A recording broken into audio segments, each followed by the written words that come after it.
친구들 반갑습니다. 잘 지내고 계신가요?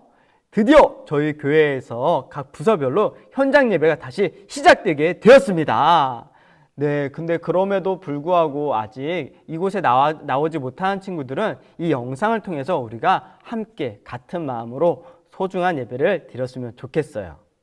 오늘 말씀은 기쁜 소식을 전하라입니다. 오늘 말씀 사도행전 1장 8절에서 9절 우리 같이 읽도록 하겠습니다.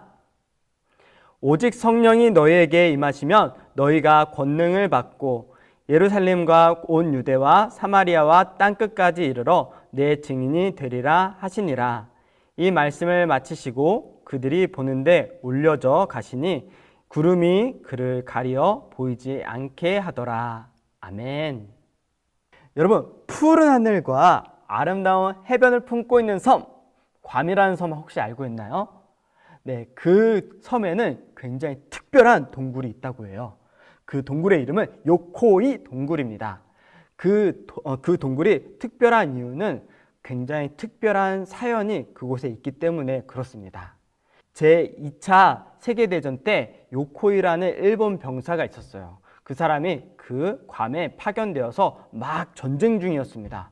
그런데 미군이 그 괌을 완전히 점령하는 때가 되었어요. 그래서 그 일본군 요코이는 어디 숨지 않으면 목숨이 위태로운 상황에 빠진 거예요. 그래서 괌이라는 그 섬에 대나무 숲이 있었는데 그곳에 굴을 파가지고 자신이 숨을 공간을 만든 거예요. 그래서 그곳에서 숨어서 계속 지내게 되었어요. 요코이가 대나무 숲에 들어가서 숨어 있었던 때는 1944년이었어요.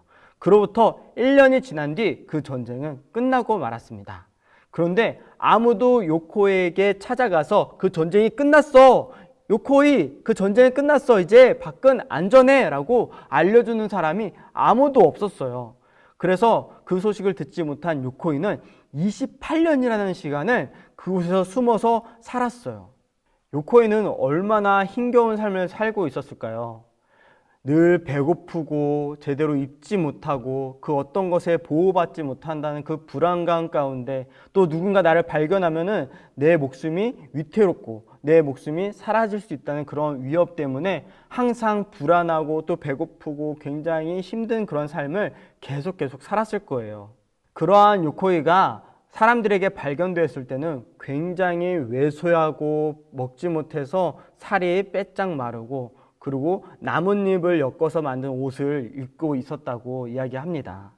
요코이가 이렇게 불행한 삶을 살 수밖에 없었던 이유는 누구도 요코이에게 전쟁이 끝났다는 소식을 전해주지 못했기 때문에 그래요. 그래서 그러한 불쌍한 삶을 계속 이어갔던 것이죠. 그런데 여러분, 이 요코이보다도 훨씬 불행하게 살고 있는 사람이 우리 주변에 굉장히 많은 거 알고 있나요?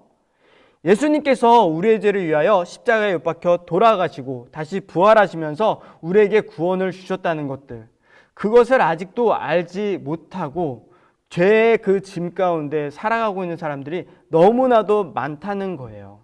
그래서 예수님은 하나님의 자녀인 우리들 또 제자들에게 어떠한 사명을 주셨는데 그 사명은 굉장히 특별했어요.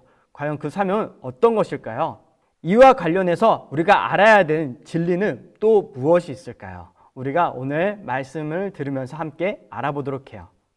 부활하신 예수님은 40일 동안 제자들 또 많은 사람들에게 나타나시면서 예수님의 부활이 정말로 놀라운 사건인 것을 많은 사람들에게 확실하게 나타내셨습니다. 그리고 부활하신 지 40일이 되는 그때에 많은 사람들을 불러 모아 그들에게 특별한 사명을 부어주셨습니다. 성령이 오면 너희는 능력을 받고 예루살렘과 온 유대와 사마리아와 땅끝까지 이르러 내 증인이 될 것이다. 그리고 너희는 복음을 전하라! 라고 이렇게 말씀하셨습니다. 예수님은 제자들에게 또 우리들에게 중요한 명령, 바로 증인이 되라고 말씀하셨어요. 증인은 과연 어떤 사람일까요? 바로 증인은 보고 듣고 경험했던 것들에 대해서 말하는 사람을 바로 증인이라고 이야기해요. 그럼 예수님의 증인은 무엇을 전해야 할까요? 바로 예수님이 부활하심으로 인하여서 우리를 구원하셨다는 그 기쁜 소식을 전해야 됩니다. 예수님이 말씀을 마치시자 제자들은 더 놀라운 광경을 두 눈으로 보게 됩니다. 바로 예수님이 하늘 위로 올라가시는 거예요. 제자들이 놀라서 그 하늘을 계속 바라보고 있었는데 예수님이 점점 올라가시더니 구름에 가려 더 이상 보이지 않게 되었습니다. 그 후 제자들은 어떻게 되었을까요? 예수님께서 약속하신 대로 성령님께서 오셔서 성령님과 함께하게 되었습니다. 제자들은 그렇게 증인이 되어서 여러 곳에 복음을 전하게 되었어요. 근데 그렇게 복음을 전할 때 그렇게 쉽지만은 않았습니다. 어려움도 있고 또 많은 사람들에게 핍박을 당할 때도 있었지만은 그때마다 성령님께서 용기를 주셔서 더욱더 힘있게 복음을 전할 수 있게 되었어요. 그 결과 온 세상에 많은 사람들이 예수님을 믿게 되었습니다. 여러분, 그런데 예수님을 전해야 되는 그 사명, 그것은 제자들에게만 주어진 것일까요? 네, 그렇지 않아요. 예수님을 믿어 구원받은 우리들 또한 예수님의 증인이 되어 복음을 전해야 해요. 우리도 예수님의 제자들처럼 성령님의 힘을 입어서 우리도 용기를 내 사람들에게 복음을 전해야 됩니다. 우리가 앞서 이야기한 것처럼 요코이라는 그 동굴의 이야기를 기억하셨으면 좋겠어요. 우리 주변에는 그 사람보다 더 불행하게 살고 있는 예수님을 알지 못하는 많은 사람들이 있어요. 그 사람들의 끝은 무엇이 기다리고 있을까요? 영원한 죽음과 영원한 고통밖에 없습니다. 그러한 불쌍한 사람들에게 우리는 예수님의 증인이 되어서 예수님의 그 부활하심을, 그 예수님을 우리가 전해야 돼요.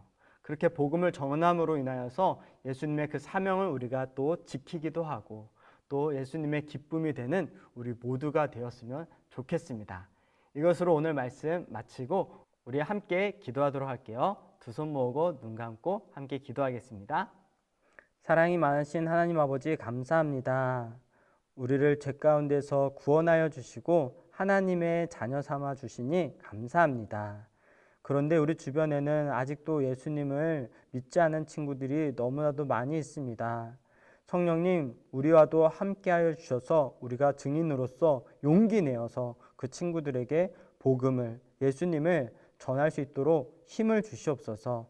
그래서 우리가 기쁨으로 예수님을 전할 때 그 친구도 예수님을 잘 믿을 수 있도록 주님 그들의 마음의 문도 열어 주시옵소서. 아버지, 우리가 예수님의 온전한 증인으로서 살아갈 수 있도록 그 사명을 잘 감당할 수 있도록 우리에게 매일매일 힘 주시길 간절히 원합니다. 감사합니다. 예수님의 이름으로 기도드렸습니다. 아멘.